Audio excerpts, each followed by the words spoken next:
now it's recording. Yep. Okay. So, who wants to start here? Who's the leader this time? I'll be the leader. It's supposed to be Gabe, so I guess it's you today. One of my questions was, who is the author and what is his perspective on the book? There's two authors, and one is Greg Mortensen and David Alver-Reeland, and their perspective is pretty good first person, but he was the main character who got lost, so he would be able to write about it really good, and he's got good perspective on the book, I think. Yeah. I was also kind of thinking, how would I connect this to my life experiences? And I mean, I love this book, a lot of hard stuff is happening, and they keep going and keep trying, and a lot of times I just are doing stuff and I just get tired of it and I just want to give up, and it's hard to not.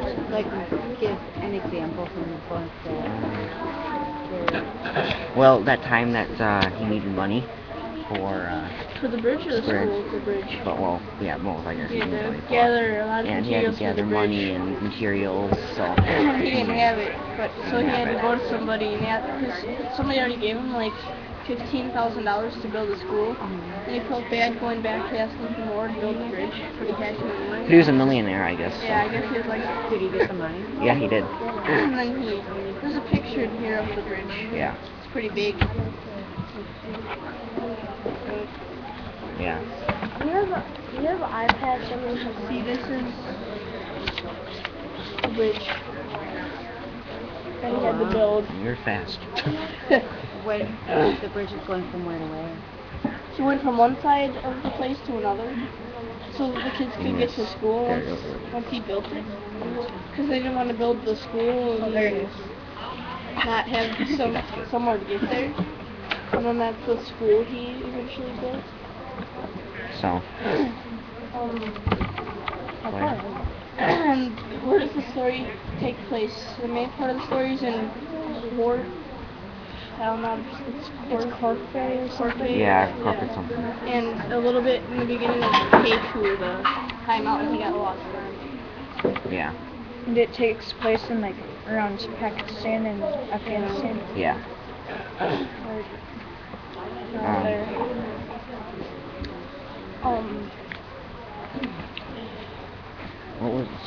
What do you think the author was telling you? The story. I think the author was telling you that you have to. He cared more about building a school for the people who needed it instead of climbing the mountain and putting a necklace on top of it. Yeah. So it's almost like the kind of changed it from being like he wanted all everything for himself, and he wanted to do this and he wanted to do that, and then he kind of changed, I guess, like started like just caring about other people. Yeah, third. Yeah. Well, yeah, our first one, yeah. It's just so you guys are aware, I don't have questions, and apparently Mr. Hoffman doesn't either for your first and second meeting. I have only for you. Yeah, okay. Oh, this is your second meeting. What was that third? Remember I'm Gabe sorry to calling interrupt it this third. conversation, just so you know, and then just get those emailed or shared or... Oh, okay.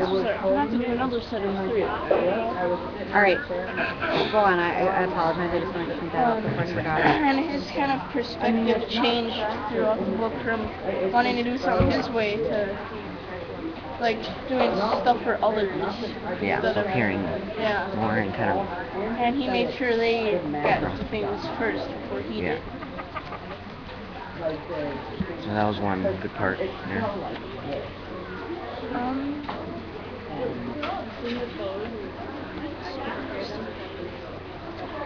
I think that's all we have. Well, I just have one more question here. I was also answering the question, how does the author change what I understand? And I thought he changed my understanding of how, like, the people, how when you are really into something, how you can just change too, like he did, and achieving your goal and stuff like that. Obviously, we haven't read all the book yet, but... So what's one example, even if you can't look back at what page number, what's an example of what you're just talking about? About the goal thing, or... Is that what you're saying? Okay, well, he started to climb the mountain, and he didn't make it, and he got dehydrated and stuff like that. So he came back down, and he got lost. And he was in this, he was in a city, I forgot the name of it, was a little town. Corfay or something Corfay. like that. Whatever that is, whatever the Yeah, name of that is. somewhere near Pakistan. Yeah. And then basically the goal part would be that he came and he built, he got collected money and he achieved his goal of building the bridges in the school and that kind of stuff. So.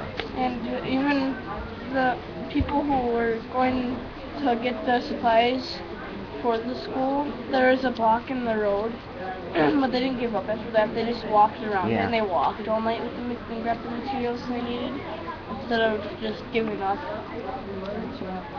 So you presented 2 questions. Ethan, did you just I had present 3. one question? I presented all of them. I presented 2. I don't have one yet. Matt, could you read me your last question again? I read all of them, but I'll read the last one that I just read. These are the... You read the second one then. Second one? Okay. How can I connect this story to my life experiences? That's right. What was the first one? What is the author telling me? Okay. And Ethan, what were your questions? Who is the author and what is his perspective? Perspective, I got that one. And where did the story take place? I don't have my third You one. don't have a third question? He doesn't have it. Oh, sorry. Yeah, I know it He's is. better than none, right? He doesn't have it. I think you've stated that opinion a couple times. You gotta get reading, Sawyer. I did. You're on I page read. 60. You're on page 90. Yeah, I was reading yesterday for an hour. When did you guys meet next? Monday? No, Tuesday. Tuesday? Okay. Yeah. Make sure that you're all caught up on the same page. Yeah. We should be on page 120, right?